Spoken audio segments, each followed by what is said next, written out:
Hello anime lovers, നമ്മൾ ഇന്ന് കാണാൻ പോകുന്നത് വൺ പീസ് ഈസ്റ്റ് ബ്ലൂ സാഗയിലെ 4ാമത്തെ ആർക്കായിട്ടുള്ള ബറാട്ടെ ആർക്കാണ്. 19 മുതൽ 30 വരെയാണ് ഈ ആർക്കിലെ എപ്പിസോഡ്സുകൾ. അതിലെ ആദ്യത്തെ 19, 20, 21, 22 എന്നീ 4 എപ്പിസോഡ്സുകളാണ് ഇന്നത്തെ വീഡിയോയിലൂടെ നമ്മൾ കാണാൻ പോകുന്നത്. സോ വീഡിയോ ഇഷ്ടപ്പെട്ടിട്ടും ലൈക്ക് ചെയ്യാത്തവരുണ്ടെങ്കിൽ ലൈക്ക് ചെയ്യുക, അതുപോലെ സബ്സ്ക്രൈബ് ചെയ്യാനും മറക്കരുത്. എന്നാ anime lovers, once again welcome back to Animo exposure.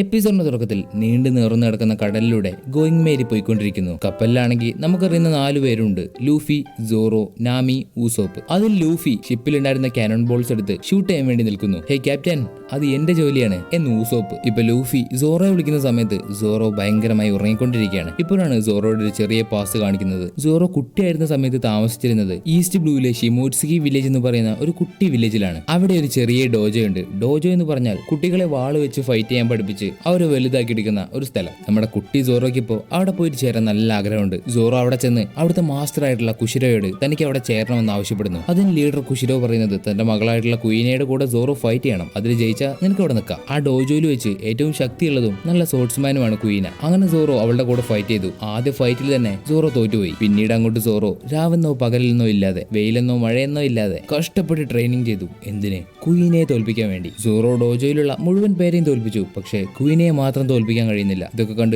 അവിടെയുള്ള കുട്ടികൾ വരെ അതിശയിച്ച് നിൽക്കുകയാണ്. അങ്ങനെ ഒരു ദിവസം ഡോജോയിലെ മാസ്റ്ററായിട്ടുള്ള കുഷിരോ മറ്റൊരാളോട് പറയും, എന്റെ മകൾ നല്ലതുപോലെ ഫൈറ്റ് ചെയ്യുന്നുണ്ട്, പക്ഷേ അവളൊരു പെണ്ണായതുകൊണ്ട് അവളെ ലീഡറാക്കാൻ കഴിയില്ല. അതുകൊണ്ട് അടുത്തത് ഈ ഡോജോയിലെ അടുത്ത ലീഡർ ആവാൻ പോകുന്നത് സോറോയാണ്. കാരണം സോറോ നല്ലതുപോലെ ഫൈറ്റ് ചെയ്യുന്നുണ്ട്, എനിക്ക് ഉറപ്പാണ് ഇവിടെയുള്ള ആൾക്കാരെ മുഴുവൻ അവൻ തോൽപ്പിക്കും. ഇതൊക്കെ പുറത്തുനിന്ന് കേട്ടോണ്ടിരുന്ന കുയിന അവളുടെ അച്ഛനോട് ദേഷ്യപ്പെട്ട് അവിടെ നിന്ന് ഓടിപ്പോകും. ഓൾറെഡി മനസ്സ് തകർന്നിരിക്കുന്ന കുയിനയുടെ അടുത്തേക്ക് സോറോ വന്ന് അവന്റെ കൂടെ ഫൈറ്റ് ചെയ്യാൻ പറയുന്നു, അതും റിയൽ സോഡ് വെച്ച്. അങ്ങനെ കുയിന അവളുടെ റൂമിൽ പോയി അവളുടെ ഒറിജിനൽ സോഡ് എടുത്തിട്ട് വരും. അങ്ങനെ അവർക്കിടയിൽ നടക്കുന്ന 1vs1 മാച്ചിൽ സോറോ വീണ്ടും പരാജയപ്പെടുന്നു. ഇപ്പോ വീണ്ടും പരാജയപ്പെട്ട സോറോ നിലത്ത് കിടന്ന് ഒരുപാട് കരയുന്നു. അതിന് സോറോയോട് കുയിന പറയും, ഇപ്പൊ നീയല്ല കരയേണ്ടത്, ഞാനാണ്. നിന്നെയാണ് ഇനി അടുത്ത് ലീഡറാക്കാൻ വേണ്ടി പോകുന്നത്. ഞാനൊരു പെണ്ണായതുകൊണ്ട് എനിക്കത് കഴിയില്ല. നീയൊക്കെ സത്യത്തിൽ ഭാഗ്യവാനാണ്. ആണായി ജനിച്ചതുകൊണ്ട് നിനക്ക് സ്പോർട്സ്മാൻ ആകാൻ കഴിയും, പക്ഷെ എനിക്ക് പറ്റില്ല എന്നൊക്കെ പറഞ്ഞ് കുയിന വളരെ സങ്കടത്തോടെ കരയുന്നു. ഇതിന് സോറോ അവളോട് പറയും, ഈ സ്പോർട്സ് ഫൈറ്റിംഗിൽ ആൺ പെണ്ണൊന്നുമില്ല, എല്ലാവരും ഒരുപോലെയാണ്. അതുകൊണ്ട് നിനക്കും സ്പോർട്സ്മാൻ ആകാൻ കഴിയും. ഇപ്പോൾ നീ എന്റെ അടുത്ത് പ്രോമിസ് ചെയ്യ്, നമ്മൾ ഫ്യൂച്ചറിൽ വേൾഡിലെ തന്നെ ഏറ്റവും വലിയ സ്പോർട്സ്മാൻ ആയി മാറും. അതിനുവേണ്ടി നമ്മൾ രണ്ടുപേരും ട്രെയിനിങ് ചെയ്യണം. അങ്ങനെ അവർ കഷ്ടപ്പെട്ട് രാവെന്നോ പകലെന്നോ ഇല്ലാതെ ട്രെയിനിങ് എടുക്കുന്നു. പക്ഷെ ഒരു ദിവസം തലയ്ക്ക് ആക്സിഡന്റ് പറ്റി കുയിന മരിച്ചു പോകുന്നു. ആ വിവരമൊക്കെ അറിഞ്ഞ് സോറോ ഒരുപാട് സങ്കടപ്പെടുന്നുണ്ട്. പക്ഷെ അന്ന് മുതൽ സോറോ ഒരു കാര്യം തീരുമാനിക്കും, കുയിനയ്ക്ക് പകരം സോറോ ലോകത്തിലെ ഗ്രേറ്റസ്റ്റ് സ്പോർട്സ്മാൻ ആയി മാറുമെന്ന്. അതിനുശേഷം സോറോ ഹാർഡായി ട്രെയിനിങ് ചെയ്യാൻ തുടങ്ങി. ആ ഡോജോയിൽ തന്നെ ഏറ്റവും വലിയ ആൾക്കാരെ വരെ സോറോ തോൽപ്പിക്കാനായിട്ട് തുടങ്ങി. ശേഷം മാസ്റ്റർ കുയിനയുടെ വാൾ സോറോയ്ക്ക് കൊടുക്കുന്നു. അങ്ങനെ 8 വർഷത്തെ ട്രെയിനിങ്ങിന് ശേഷം സോറോ ഒരുപാട് വളരുന്നു. 3 സോഡ് വെച്ച് ഫൈറ്റ് ചെയ്യാനും സോറോ പഠിക്കുന്നുണ്ട്. ഇതൊക്കെ കാണിച്ചതിന് ശേഷം പ്രസന്റിൽ ഊസോപ്പ് ദൂരെയുള്ള ഒരു പാറയ്ക്ക് നേരെ ലക്ഷ്യം വെച്ച് കാനൺ ബോൾ കൊണ്ട് ഫയർ ചെയ്യുന്നു. ഊസോപ്പ്, നീ അടിപൊളിയായിട്ട് ചെയ്തു, നീ തന്നെയാണ് നമ്മുടെ ഷിപ്പിലെ സ്നൈപ്പർ എന്ന് ലൂഫി. ശേഷം അവരെല്ലാവരും ഭക്ഷണം കഴിക്കുകയായിരിക്കും. അപ്പോൾ ലൂഫി പറയും, നമുക്ക് എന്തായാലും ഒരു ഷെഫിന് അത്യാവശ്യമാണ്. അപ്പോഴാണ് ജോണി എന്ന് പറയുന്ന ഒരുത്തൻ അവരുടെ ഷിപ്പിൽ കയറി ലൂഫി അറ്റാക്ക് ചെയ്യുന്നത്. ഇപ്പോൾ സോറോ എണീറ്റ് വന്ന് അറ്റാക്ക് ചെയ്തുകൊണ്ടിരിക്കുന്ന ജോണിയെ വിളിക്കുന്നു. കാരണം സോറോയ്ക്കും ജോണിക്കും അങ്ങോട്ടും ഇങ്ങോട്ടും പരിചയമുണ്ട്. ബിഗ് ബ്രദർ സോറോ, നിങ്ങൾ എന്താ ഇവിടെ ചെയ്യുന്നേ? ഇത് നിങ്ങളുടെ കപ്പലാണോ എന്ന് ജോണി.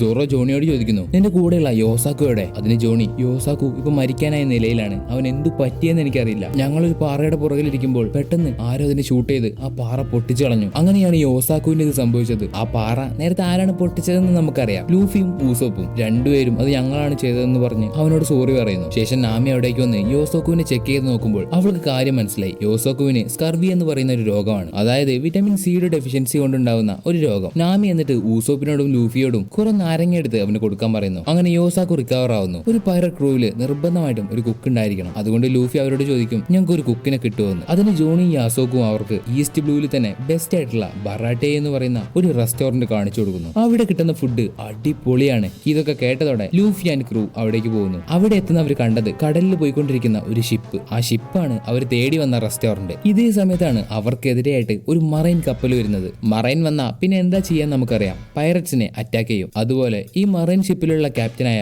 ലഫ്റ്റനന്റ് ഫുൾ ബോഡി ലൂഫിയുടെ കപ്പലിനെ അറ്റാക്ക് ചെയ്യാൻ പറയുന്നു. ഈ ഒരു സമയത്ത് നാമിക്ക് കിട്ടിയ വാണ്ടർ പോസ്റ്ററിൽ ഒരു പോസ്റ്റർ മാത്രം ദേഷ്യത്തോടെ നാമി നോക്കിക്കൊണ്ടിരിക്കുന്നു. അപ്പോഴേക്കും മറൈൻ അവരെ ഷൂട്ട് ചെയ്തു. അങ്ങനെ ഷൂട്ട് ചെയ്തു വന്ന കാനൺ ബോൾ ലൂഫിയുടെ പവർ ഉപയോഗിച്ച് ലൂഫി അത് ഡിഫ്ലക്ട് ചെയ്ത് വിട്ടു. അത് നേരെ പോയി വീഴുന്നത് ആ റെസ്റ്റോറന്റിലേക്കാണ്. അങ്ങനെ ആ റെസ്റ്റോറന്റ് ഡാമേജ് ആവുന്നു. സെഫ് എന്ന് പറയുന്ന ഒരാളാണ് ഈ റെസ്റ്റോറന്റിന്റെ ഓണർ. അദ്ദേഹത്തിന്റെ ഈ റെസ്റ്റോറന്റ് ഡാമേജ് ആയതുകൊണ്ട് അത് ആരാണോ ചെയ്തത് അവരെ അദ്ദേഹത്തിന്റെ മുന്നിലേക്ക് പിടിച്ചു കൊണ്ടുവരാൻ പറയുന്നു. ഇങ്ങനെ അദ്ദേഹത്തിന്റെ മുന്നിലേക്ക് കൊണ്ടുവരുന്ന ലൂഫിയോട് ഉണ്ടാക്കിയ നാശനഷ്ടത്തിനെല്ലാം ഇനി 1 വർഷം ഇവിടെ ജോലി ചെയ്യണമെന്ന് പറയുന്നു. എനിക്ക് 1 വർഷമൊന്നും ജോലി ചെയ്യാൻ പറ്റില്ല, വേണമെങ്കിൽ ഞാൻ കുറച്ച് ദിവസം ചെയ്യാം, കാരണം ഞാൻ കിങ് ഓഫ് ദ പൈററ്റ് ആകാൻ പോകുന്നവനാണ്. അതുപോലെ എനിക്ക് കുറച്ച് ഡ്രീംസ് ഒക്കെ ഉണ്ട് എന്ന് ലൂഫി സെഫിനോട് തുറന്നടിച്ചങ്ങ് പറയുന്നു. ഇവിടെ ക്യാപ്റ്റൻ ഫുൾ ബോഡിയും അദ്ദേഹത്തിന്റെ ഗേൾ ഫ്രണ്ടും ഫുഡ് കഴിച്ചുകൊണ്ടിരിക്കുമ്പോഴാണ് അവിടേക്ക് ഒരു പുതിയ ക്യാരക്ടർ വരുന്നത്. ഇവന്റെ പേരാണ് സാഞ്ചി, ഈ റെസ്റ്റോറന്റിലെ മറ്റൊരു കുക്ക്. സാഞ്ചിക്ക് ഈ ലോകത്ത് ഏറ്റവും ഇഷ്ടമില്ലാത്ത കാര്യം ഫുഡ് വേസ്റ്റ് ചെയ്യുക എന്നതാണ്. ഇതറിയാതെ സാഞ്ചിയോടുള്ള ദേഷ്യത്തിന് ക്യാപ്റ്റൻ ഫുൾ ബോഡി അവിടെയുള്ള ഫുഡ് വേസ്റ്റ് ചെയ്യുന്നു. ഇത് കണ്ട സാഞ്ചിക്ക് സഹിക്കോ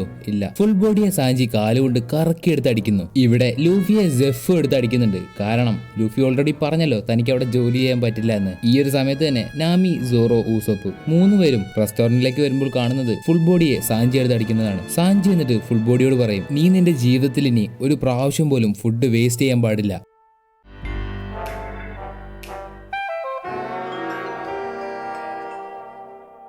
ഇപ്പോഴാണ് കപ്പലിലെ മറ്റൊരു കുക്ക് സാഞ്ചി ഫുൾ ബോഡിയെ പിടിച്ചിരിക്കുന്നത് കാണുന്നത്. അവൻ വന്ന് സാഞ്ചിയോട് നമ്മൾ കസ്റ്റമേഴ്സിനോട് റെസ്പെക്ട് ചെയ്യണം, നമ്മുടെ കസ്റ്റമേഴ്സിനെ അങ്ങനെ തല്ലാനൊന്നും പാടില്ല എന്നൊക്കെ പറയുമ്പോൾ ഫുൾ ബോഡിയെ സാഞ്ചി വിടുന്നു. ഇപ്പൊ മുകളിലുള്ള ഫ്ലോർ തകർന്ന് സെഫും ലൂഫിയും താഴേക്ക് വീഴുന്നു. എന്താടാ നീ ചെയ്തു വെച്ചിരിക്കുന്നേ, ഇതും പൊളിച്ചോ എന്ന് സെഫ് ലൂഫിയോട് ചോദിക്കുന്നു. ഡോ കിളവാ, ഇത് നിങ്ങൾ ചവിട്ടിയപ്പോ തകർന്നതാണ്, അല്ലാതെ ഞാനൊന്നും അല്ല എന്ന് ലൂഫിയും. ഇപ്പോഴാണ് താഴെ നടന്ന പ്രശ്നങ്ങളൊക്കെ സെഫ് അറിയുന്നത്. അങ്ങനെ സെഫ് ആദ്യം സാഞ്ചിക്കിട്ട് ഒരു ചവിട്ട് കൊടുത്തു. ശേഷം അവിടെ നിന്ന് ഇറങ്ങിപ്പോവാൻ ആവശ്യപ്പെട്ട് ഫുൾ ബോഡിയെയും ചവിട്ടുന്നു. ഈ ഒരു സമയത്ത് മറൈനിലെ മറ്റൊരു സോൾജർ വന്ന് ഫുൾ ബോഡിയോട് പറയുന്നു അവര് പിടിച്ചു വെച്ച ഒരു പൈററ്റ് ചാടിപ്പോയെന്ന്. ഈസ്റ്റ് ബ്ലൂവിലെ സ്ട്രോങ്ങസ്റ്റ് ആയിട്ടുള്ള ക്രീഗ് പൈററ്റിലെ ഒരു മെമ്പർ ആണ് അവൻ. പെട്ടെന്ന് ആ വന്ന് പറഞ്ഞ സോൾജറിനെ അവരെ ഷൂട്ട് ചെയ്തു. ഇവന്റെ പേരാണ് ജിൻ. ഇവനെയാണ് അവർ പിടിച്ചു വെച്ചതും നേരത്തെ ചാടിപ്പോയതും. 3 ദിവസം അവരിവന് ഒന്നും തിന്നാൻ കൊടുത്തിട്ടില്ല. അതുകൊണ്ട് തന്നെ അവിടെ വന്ന് അവന് ഫുഡ് വേണമെന്ന് ആവശ്യപ്പെടുന്നു. പക്ഷേ അവന്റെ കയ്യിൽ പൈസ ഇല്ലാത്തത് കൊണ്ട് അവനെ അടിച്ച് പുറത്താക്കും. പക്ഷെ സാഞ്ചി അവനോട് ആര് വന്ന് ഫുഡ് ചോദിച്ചാലും സാഞ്ചി എടുത്ത് കൊടുക്കും. അങ്ങനെ സാഞ്ചി ഫുഡ് ഉണ്ടാക്കി ജിന്നിന് കൊടുക്കുന്നു. ആദ്യമൊന്നും ജിൻ ആ ഫുഡ് അക്സെപ്റ്റ് ചെയ്യില്ല. പക്ഷെ ജീവിച്ചിരിക്കണമെങ്കിൽ അത് തിന്നേ പറ്റൂ. അതുകൊണ്ട് ജിൻ ആ ഫുഡ് എടുത്ത് തിന്നുന്നു. ഈ കാര്യങ്ങളെല്ലാം നമ്മുടെ ലൂഫി ഇരുന്ന് കാണുന്നുണ്ട്. ലൂഫി അങ്ങനെ സാഞ്ചിയിൽ ഇംപ്രസ്ഡ് ആയി അവനാണ് അവരുടെ പുതിയ കുക്ക് എന്ന് പറയുന്നു. പക്ഷെ സാഞ്ചി അതിന് സമ്മതിക്കില്ല. നീ പറ, ഒരു റീസൺ പറ, എന്റെ ക്രൂവിൽ വന്ന് ചേരാതിരിക്കാനുള്ള ഒരു റീസൺ പറ. അതിന് സാഞ്ചി, നിന്നോട് ഞാനതൊക്കെ പറയാൻ നീ ആരാ എന്നൊക്കെ പറഞ്ഞ് രണ്ടുപേരും തർക്കിച്ചുകൊണ്ടിരിക്കുന്ന സമയത്ത് ജിൻ അവിടുന്ന് തന്റെ കപ്പലിലേക്ക് പോവാണെന്ന് പറയുന്നു. അവിടെ നിന്ന് ജിൻ അവന്റെ ഷിപ്പിലേക്ക് പോകുന്നു. ഷിപ്പിലേക്ക് തിരിച്ചെത്തുന്ന ജിൻ ക്യാപ്റ്റനെ കാണുന്നു. ഇയാളുടെ പേരാണ് ഡോൺ ക്രീഗ്, ക്രീഗ് പൈററ്റ്സിന്റെ ക്യാപ്റ്റൻ. ഇത്രയും ദിവസം ജിൻ എങ്ങനെ പട്ടിണി കിടന്നോ അതുപോലെ ക്രീഗ് പൈററ്റ്സിലെ എല്ലാ മെമ്പേഴ്സും പട്ടിണി കിടക്കായിരുന്നു. അതിന് കാരണം അവർ ഇത്രയും ദിവസം ഗ്രാൻഡ് ലൈനിലായതുകൊണ്ട് അവരുടെ ഫുഡെല്ലാം അവിടെ വെച്ച് തീർന്നു. അങ്ങനെ അവിടെ സർവൈവ് ചെയ്യാൻ കഴിയാതെ അവർ തിരിച്ചു വന്നു. ഇങ്ങനെ ഇരിക്കുന്ന ഡോൺ ഗ്രീക്കിനോട് ജിൻ പറയും, ക്യാപ്റ്റൻ നിങ്ങൾക്ക് ഞാൻ ആ റെസ്റ്റോറന്റ് കാണിച്ചു തരാം.